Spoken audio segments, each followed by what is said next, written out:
हवाई जहाज से यात्रा के दौरान आमतौर पर एक सामान्य यात्री के जहन में कई सवाल होते हैं, जैसे कि उड़ान की जिम्मेदारी किसके कंधों पर होगी, क्या वो बीटेक इंजीनियर होंगे, एमटेक या फिर पीएचडी, या फिर मैकेनिकल इंजीनियर, या फिर एरोनॉटिकल, या फिर ऑटोमोबाइल वाले।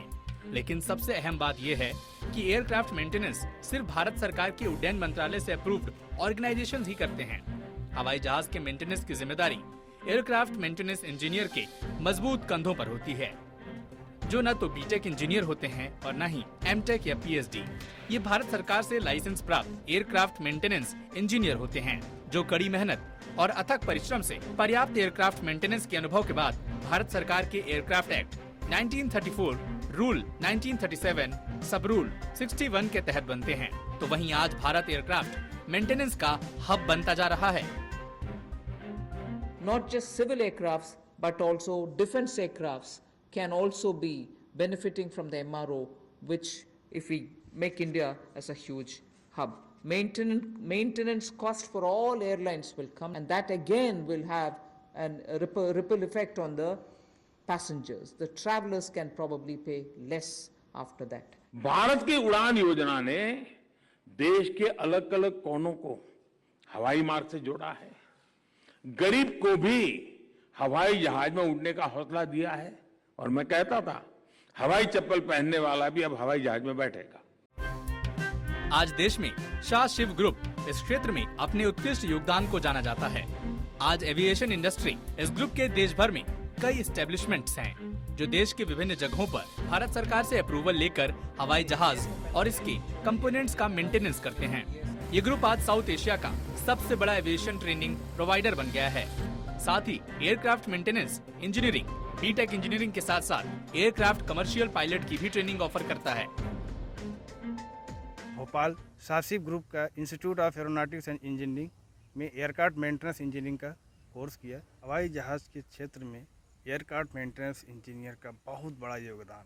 हवाई जहाज़ को टेकअप करने से पहले एक एयरक्राफ्ट मेंटेनेंस इंजीनियर ही हवाई जहाज़ को चेक करता है कि हवाई जहाज़ उड़ने योग्य है या नहीं है।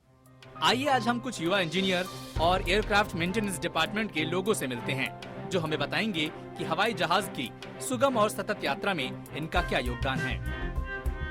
ये जो पैनल है बीच वाला, ये एवियनिक पैनल है, जिसमें जीपीएस है, 2 रेडियोस है। ओके, इसमें बाकी आपकी ऑटो पायलट है, इसको बोलते हैं कंट्रोल स्टिक।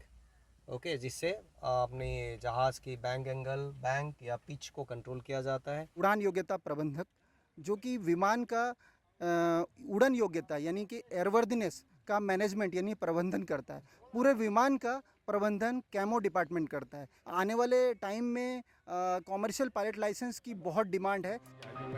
वहीं पीएम मोदी ने कहा कि आज देश दुनिया को अनुभवी इंजीनियर्स की जरूरत है, जो इस क्षेत्र में अहम भूमिका निभा सके।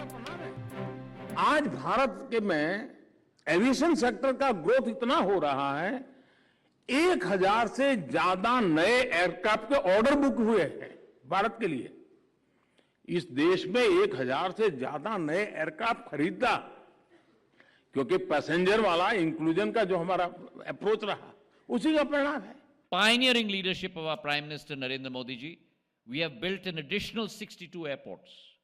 So we've almost doubled the number of airports in the last 7 years in India. In terms of regional airlines, in terms of helicopters, which is why we've come up with a new helicopter policy, a new MRO policy, a new flying training organization policy.